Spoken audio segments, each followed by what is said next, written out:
अच्छा, अभी आप लोगों से मैंने मंगवाए थे क्या मैथ्स के कुछ पेपर लेकर आए हैं आप लोग? हाँ, उसमें ज़रा ये ग्रिड बनाइए जो बना हुआ है, ये मल्टीप्लिकेशन ग्रिड कहलाता है। इसमें हो क्या रहा है इसको समझ लें।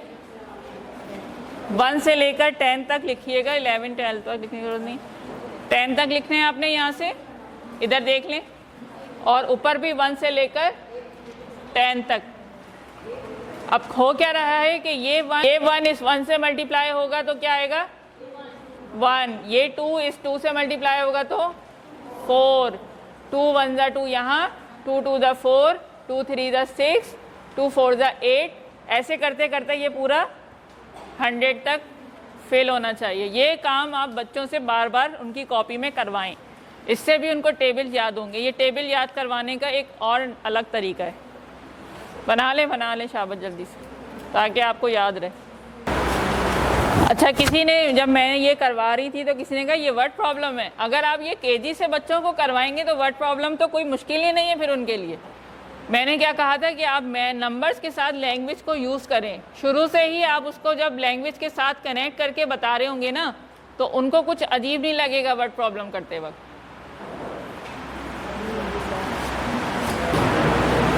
हाँ, छुपा दिया मैंने, कॉपी पेस्टिंग हो रही थी। देखूँ तो सही टीचर्स को खुद कितने टाइम टेबल याद है। मैं यहाँ पे बता देती हूँ करना क्या है।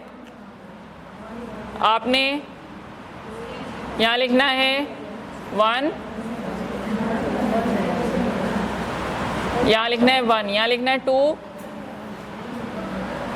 यहाँ लिखना है 3, 4 5 6 7 8 9 10 तक ले जाएं। इधर भी 4 5 6 9 10 तक ले जाएं, ठीक है। अब ये दोनों नंबर्स यूं करके क्रॉस में मल्टीप्लाई हो रहे हैं। 1 1 जा 1, ये 1 और ये 2, ठीक है। इसकी सीध में ये 1 और इसकी सीध में 2, 2 1 जा 2, यहाँ से 2 आ रहे हैं नीचे, यहाँ से 1 आ रहे हैं, तो 2 1 जा 2, ये 2 इधर से आ रहे हैं और ये 2 इधर से आ रहे हैं, 2 2 जा। अब समझ में आ गया? ऐसे करते हुए इसको पूरा फिल कर दें। किसकी समझ में नहीं आया? कंफ्यूजन हो रही है। क्या कंफ्यूजन हो रही?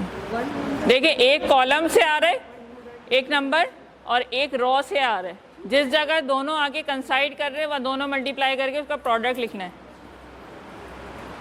एक ऊपर लिखा हुआ है, रेफरेंस नंबर्स ये हैं आपके, इनको देखना है हर ग्रिड को फिल करते हुए, हर खाने को फिल करते हुए बार बार यही नंबर देखा जाएगा। एक ये देखा जाएगा और एक ये देखा जाएगा।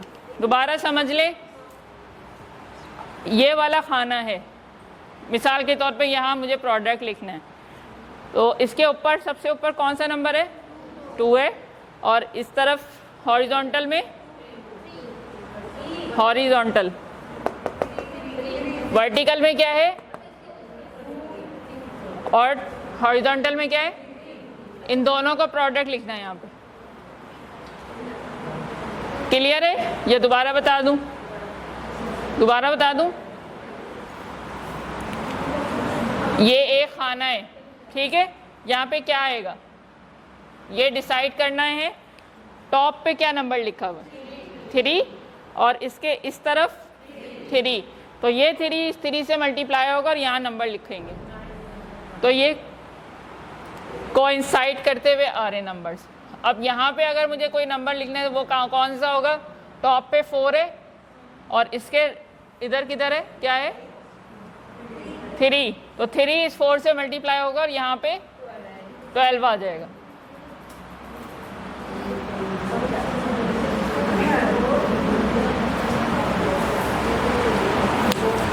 हो गया? Good, very good. भाई क्या नाम है आपका? शैला। भाई शैला ने तो मैदान मान लिया, वाह। अच्छा शैला, अब इसके अंदर गौर करें, अगर आपको इसमें कोई पैटर्न नज़र आ रहे हैं तो वो बताएं। 4 जैसे बस कुछ भी गौर करें, आप कुछ बताएं इसमें कुछ अलग सी चीज़। पैटर्न इसमें कोई बन रहे, कहीं पैटर्न है उसके ऊपर गौर करें, तवज्जो दें ज़रा। कोई जिन्होंने बना लिए वो उस पर ज़रा गौर करें और देखें कहीं नंबर्स का कोई पैटर्न बन रहा है क्या।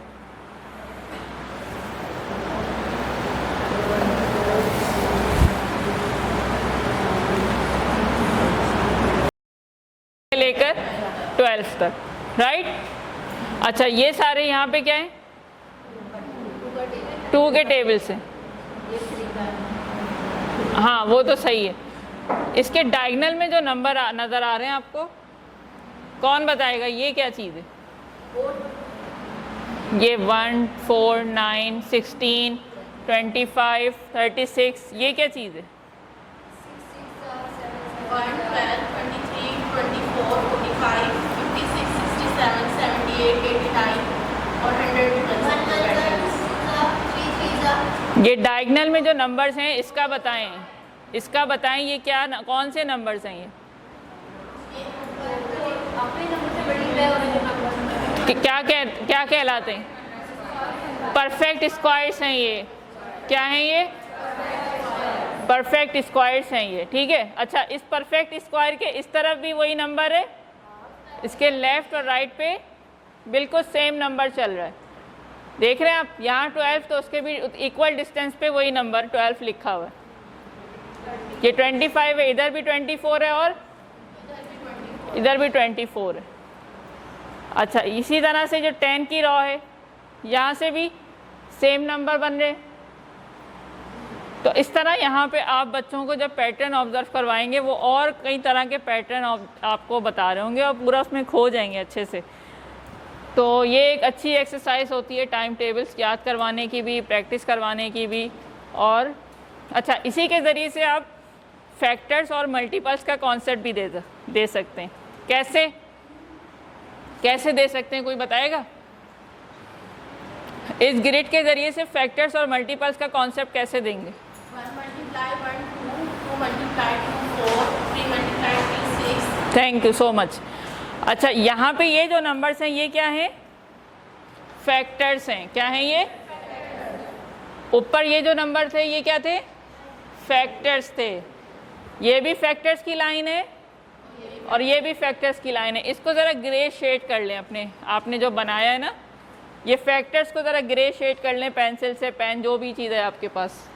Top line both from both sides कर लिया, शेडिंग कर लें।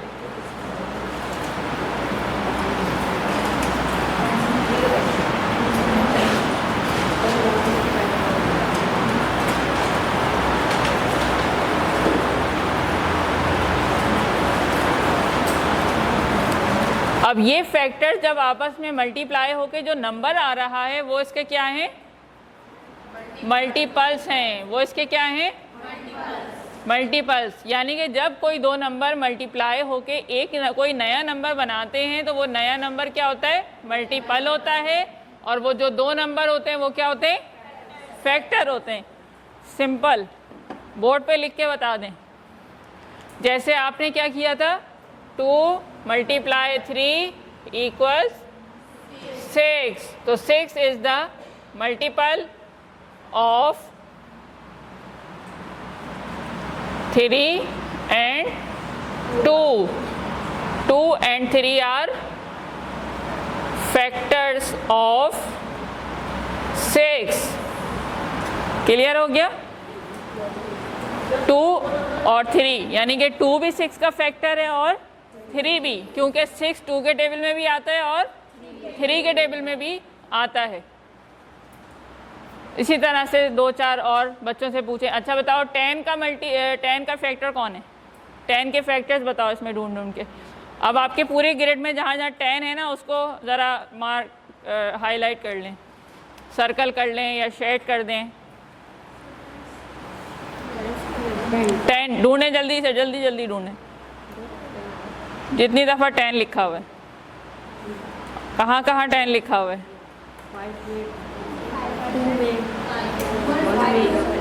Okay, how many factors of 10 are there? 2, 5,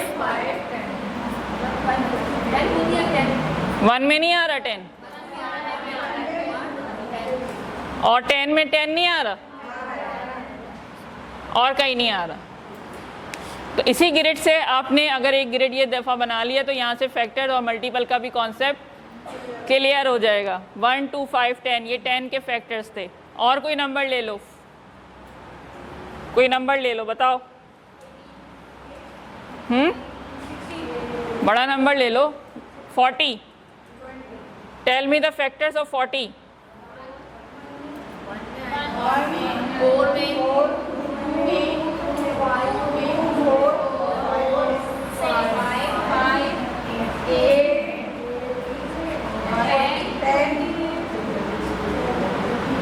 40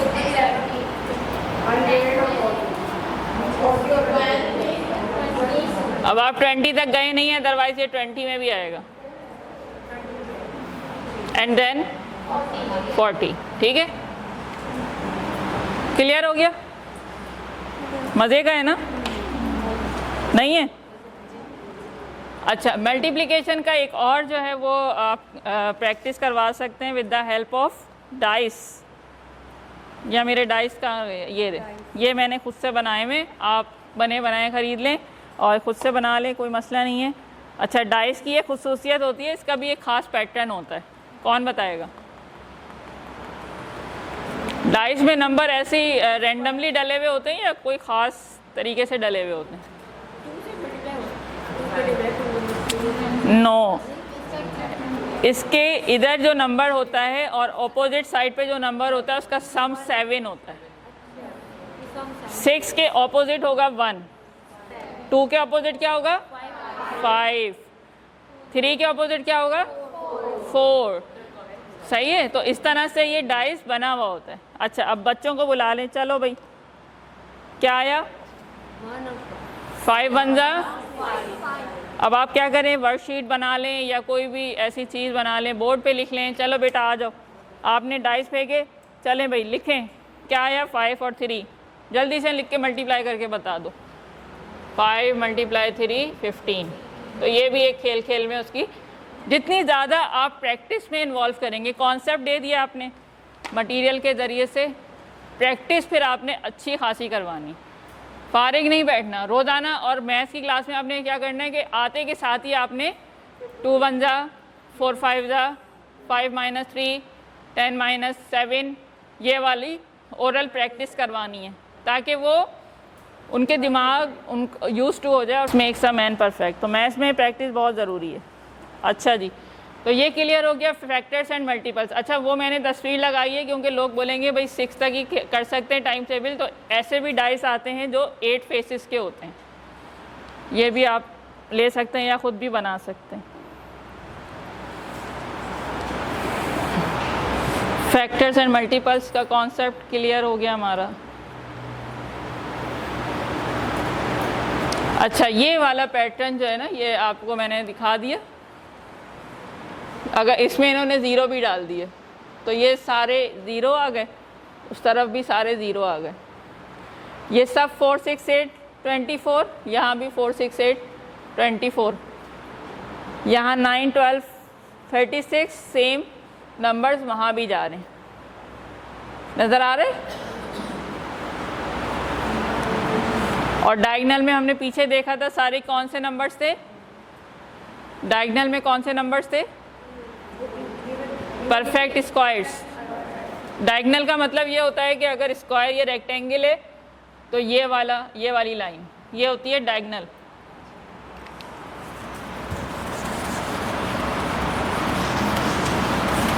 ज़्यादा तो नहीं हो गया आज के लिए? आगे चले या बस कर दें? दिमाग में से धुआं निकलने लग गया लग रहा है मैथ्स पढ़ के। हैं इजी कब होता है? जब टीचर उसको इजी बनाता है। तो मेरी भी यही कोशिश थी कि मैं उसको ऐसा बनाऊं जो आपकी समझ में आए, आपके लिए इंटरेस्टिंग हो और सीखना आसान हो। जहाँ भी कोई डिफ़िकल्टी हुई क्लास में जाएं, बच्चों की सीट पे जा के देखें। जैसे मैंने अभी देखा एक बच्ची को परेशानी हो रही थी, मैंने उसको गाइड किया। तो टीचर का ये काम है कि जब आपने एक चीज़ बता दी तो बस टांग पे टांग रख के चेयर पे नहीं बैठना, बल्कि जाके देखना है, क्योंकि एक दफ़ा बताने से नहीं समझ आता बाज़ औक़ात। 2-3 दफ़ा बताने से, फिर जब आप कॉपी पे जाके उस बच्चे को बता रहे होते हो, फिर अच्छा वो कहते हैं अच्छा ये ऐसे होना था। ठीक है, ये टेबल मैंने 10 तक का बनवाया था, आप चाहें तो 12 तक ले जाएं, 15 तक ले जाएं, जितनी पेपर की जगह हो उतना ग्रेड आप बनवा सकते हैं। हायर क्लासेस में उसको कर लें। इसी तरह जैसे मैंने आपको पैटर्न्स दिखाए, ऐसे ही टेबल्स में भी पैटर्न चल रहे होते हैं। जैसे यहाँ पे 9 के टेबल का पैटर्न है बाकायदा, 1 से लेकर एग्जैक्टली 9 तक चलता रहा, और ऑपोजिट साइड भी 0 से लेकर 1 2 3 4 5 6 7 8 तक चलता रहा। तो ये ट्रिक्स होती हैं कुछ, अगर आप बच्चों को ये भी साथ साथ दे दें तो उनकी ज़िंदगी आसान हो जाती है। हाँ, ये नहीं होता कि वो लेंदी मेथड से ही उसको पूरा करें। हाँ, बच्चे बहुत तेज़ होते हैं, बिल्कुल। मैं यही तो कह रही हूँ कि आप उनको उंगली पकड़वाएंगी ना मैथ्स में, वो फिर कहाँ से कहाँ पहुँच जाएंगे। बस फ़र्क ये है कि आपने उसको कॉन्सेप्ट देना है।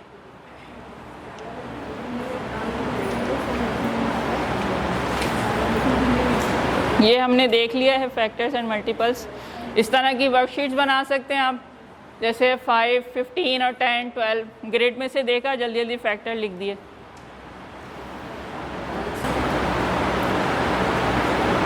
ये जैसे एक वर्कशीट यहाँ बनाई है 7 के।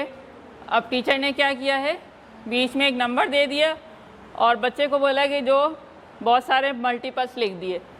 ठीक है, अब उसको बोला कि जो करेक्ट मल्टीपल 7 के हैं सिर्फ उसी पे क्लिप लगाओ, तो उसने सिर्फ उन्हीं नंबर्स पे क्लिप लगा के उसकी निशानदेही कर ली।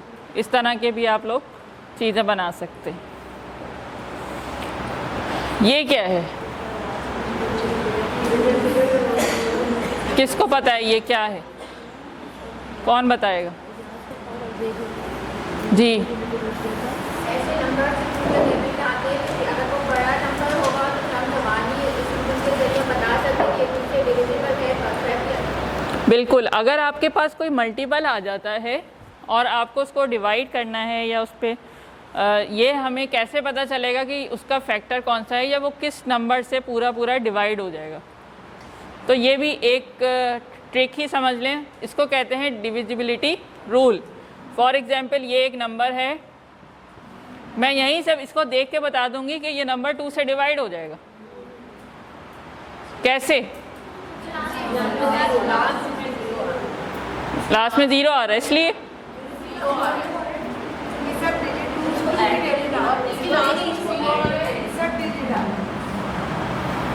सारे डिजिट में हटा देती हूँ, ये कर देती हूँ। ठीक है, अभी भी ये 2 से कट जाएगा, 2 से ये कम्प्लीटली डिवाइड हो जाएगा, रिमाइंडर 0 आएगा। क्यों?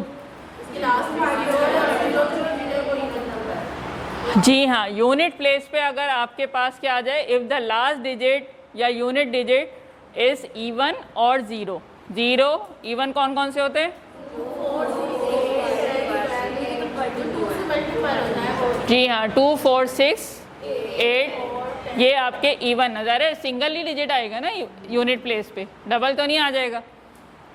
2, 4, 6, 8 इन चारों 5 में से जो भी डिजिट आ गया वो पूरा नंबर कितना ही बड़ा हो हम 2 से उसको डिवाइड कर देंगे। ये एक मैंने नंबर लिखा और मैं ये कह रही हूँ कि ये 3 से कट जाएगा। नहीं कट सकता।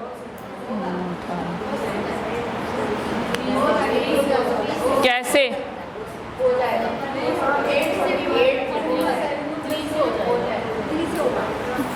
हाँ, तो प्लस करें। 9 में 8 को प्लस करेंगे, 17 में 1 को प्लस करेंगे, तो 18 और 3 6 18। जी बिल्कुल दुरुस्त कहा इन्होंने कि यानी कि डिजिट्स को अगर आपने आपस में सब्ट्रैक्ट किया, सॉरी ऐड किया, तो जो रिज़ल्ट आया अगर वो नंबर 3 का मल्टीपल है तो इट मीन के वो 3 के टेबल से क्या हो जाएगा, पूरा पूरा डिवाइड हो जाएगा विदाउट एनी रिमाइंडर। 3 का रूल भी है, if the sum of the digit is divisible by 3। सारे डिजिट्स को प्लस किया, 18 आ रहा था, इसका मतलब है 18 3 के टेबल में आता है, ये पूरा नंबर कट जाएगा। काट के भी देख लेते हैं कैसे कटेगा, कैसे कटेगा।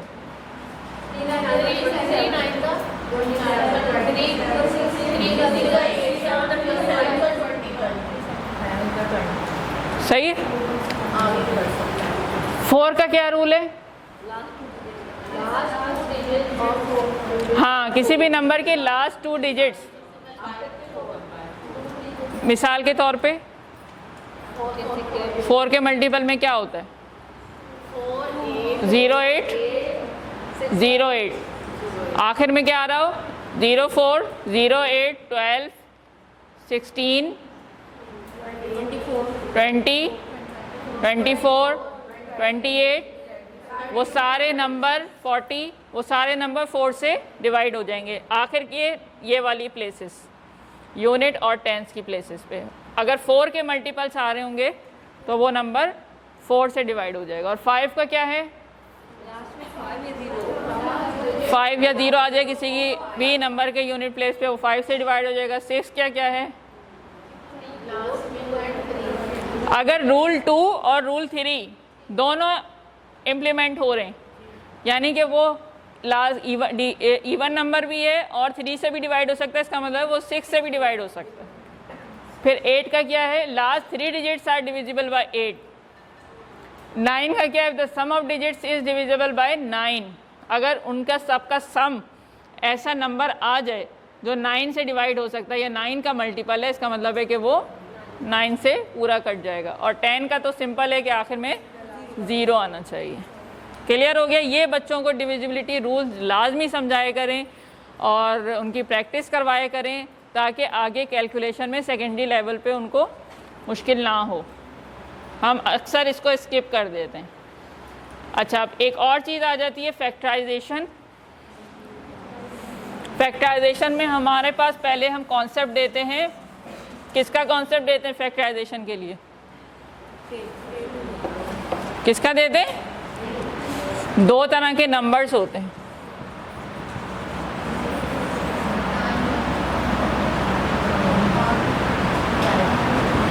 जी, क्या लिखा है मैंने? प्राइम नंबर्स कौन से नंबर्स होते हैं?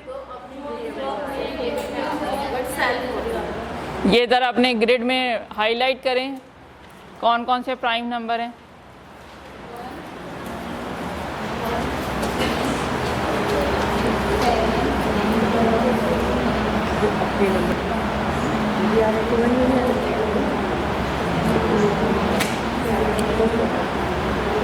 टू एक ऐसा नंबर है जो किसी और के टेबल में आता है। आ रहे इस ग्रेड में देखें, कहीं और आ रहे तो 2 क्या हो जाएगा? ठीक है। और 3 किसी और के टेबल में आ रहा है, कहीं और बतौर मल्टीपल लिखा हुआ है?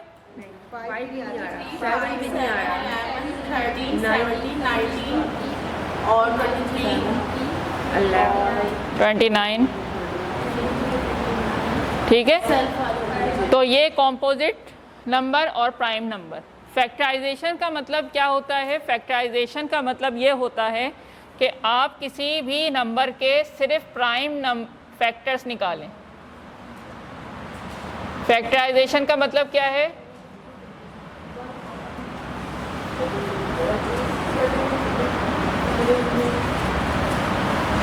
Find out the prime factors of any number.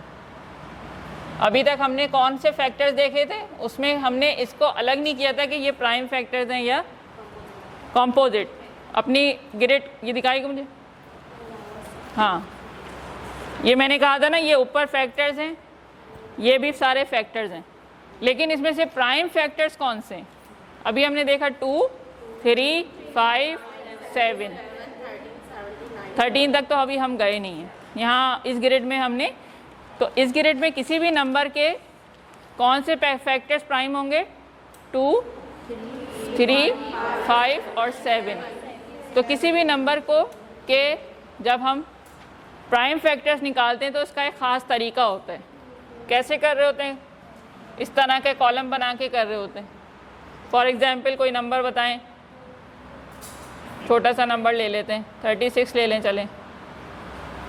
अब प्राइम फैक्टराइजेशन का मतलब ये कि आपने सिर्फ प्राइम फैक्टर ही लिखने होंगे यहाँ पे और इसका टेबल पढ़ेंगे।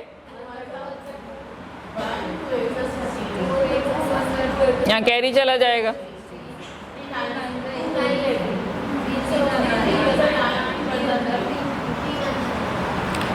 तो ये सारे कौन से फैक्टर्स हैं? प्राइम फैक्टर्स हैं। 2, 3 या तो 5 आता है या 7 आता है। यहीं से फिर आगे कॉन्सेप्ट जाता है हमारा लीस्ट कॉमन मल्टीपल या हाईएस्ट कॉमन फैक्टर का। ये क्लियर हो गया?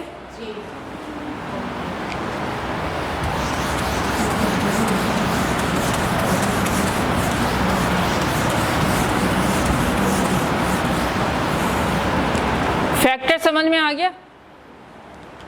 दूसरी जो हम वो देते हैं, क्या नाम है, कॉन्सेप्ट, वो होता है कॉमन फैक्टर का। अगर आपने बच्चे को फैक्टर समझा दिया कि फैक्टर क्या है, तो कॉमन फैक्टर समझना कोई मुश्किल नहीं है। कॉमन फैक्टर का मतलब है कि एक नंबर था 20 और एक नंबर है 15। अब मुझे बताइए कि इसके फैक्टर कौन कौन से हैं 15 के, ग्रिड में देख के बताइए।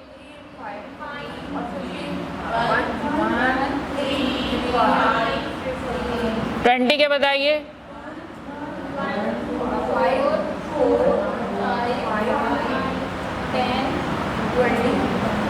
ठीक है, अब इन दोनों में कौन सा नंबर सेम है? 1 और 5। So these are common factors. लेकिन अगर मैं बोलूं मुझे हाईएस्ट कॉमन बता दो, हाईएस्ट का मतलब क्या है? मैक्सिमम, सबसे बड़ा, लार्जेस्ट। हाँ, इन दोनों में हाईएस्ट कौन सा है? तो यहाँ से हाईएस्ट कॉमन फैक्टर निकल जाएगा। HCF बोलते हैं इसको शॉर्ट में। तो 5 is the common factor of 15 and 20। Clear हो गया? अच्छा, बुक में इसके 2 मेथड दिए हुए हाईएस्ट कॉमन फैक्टर के। एक तो वो ट्री मेथड है। ट्री मेथड में क्या है?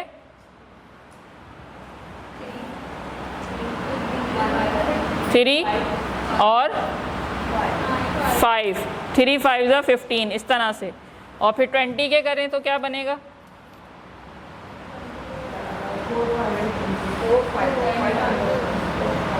2 10 ज़ा 20, देन अगेन 10 दोबारा फैक्टराइज हो सकता है, 2 और 5। ये मज़ीद फैक्टराइज नहीं हो सकते थे क्योंकि ये खुद प्राइम नंबर्स हैं, ये मज़ीद नहीं टूटेंगे फैक्टर्स में। अच्छा, अब यहाँ पे सबसे आखिर में जो आ रहा है वो क्या हो गया? सेम कॉमन फैक्टर क्या हो जाएगा? Highest common factor. क्लियर हो गया?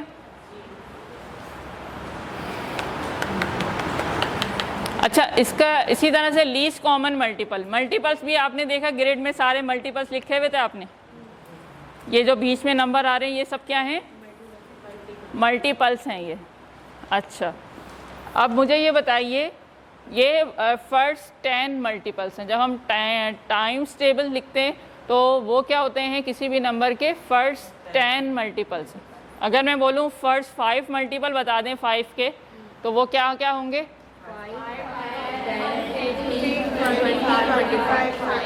फर्स्ट 5 मल्टीपल ये हैं और फर्स्ट 10, फिर हम 10 तक आ जाएंगे। फर्स्ट 15 भी लिख सकते हैं इस तरह से। अच्छा, अब अगर मैं ये कहूँ कि मुझे कॉमन मल्टीपल ढूंढना है, 2 नंबर का क्या ढूंढना है? Common multiple. अभी हम क्या ढूंढ रहे थे? फैक्टर ढूंढ रहे। तो फैक्टर ऊपर वाले नंबर थे और मल्टीपल अंदर वाले।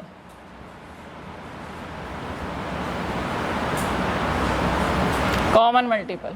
अच्छा भाई, तो एक नंबर ले लेते हैं हम, 6 ले लेते हैं, और एक नंबर ले लेते हैं 8।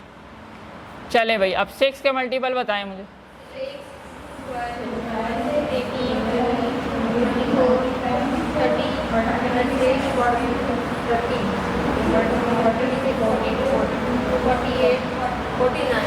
1 मिनट, अब 8 के बता दें।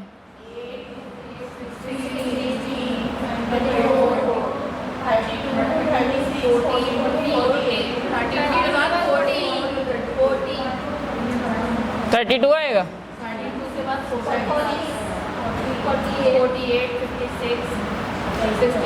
अच्छा अच्छा अच्छा अच्छा, चलें। अब यहाँ पे ये जो हमने मल्टीपल्स देखे, इसमें कॉमन कौन सा नंबर है दोनों में, जो दोनों में मौजूद है? जी, ये जो 24 है ये दोनों में मौजूद है। अगर हम इसको और लंबा चले जाएं तो हो सकता है और भी कॉमन मल्टीपल्स निकल आए, लेकिन ये नंबर सबसे छोटा ऐसा नंबर है जो दोनों में कॉमन है। तो लीस्ट का मतलब क्या हुआ? स्मॉलेस्ट, सबसे छोटा। लीस्ट भी है, कॉमन भी है और मल्टीपल भी है। तो ये क्या हो गया? LCM, least common multiple. फिर इसके भी दो मेथड दिए जाते हैं, एक प्राइम फैक्टराइजेशन के ज़रिए से और एक डिवीजन मेथड। प्राइम फैक्टराइजेशन में आपके पास अगर 3 नंबर हैं या 2 नंबर हैं तो सबके अलग अलग कॉलम बना के उसके फैक्टर्स निकालते हैं, और डिवीजन मेथड में तीनों को एक साथ ही कर लेते हैं कॉलम बना के। अच्छा, इसका रियल टाइम यूज़ क्या है? LCM और HCF का रियल टाइम यूज़ क्या है? इसका रियल लाइफ में क्या यूज़ है? कौन बताएगा? इतना कॉम्प्लिकेटेड कॉन्सेप्ट है, उसका कोई फ़ायदा ही नहीं है, क्यों पढ़ाएं भाई?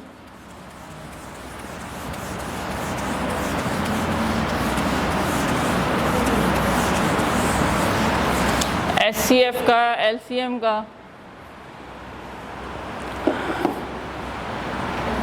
No idea.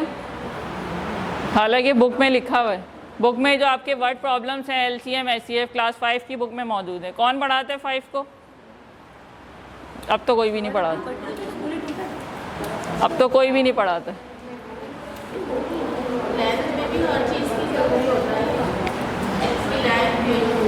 ये क्या लिखा हुआ है?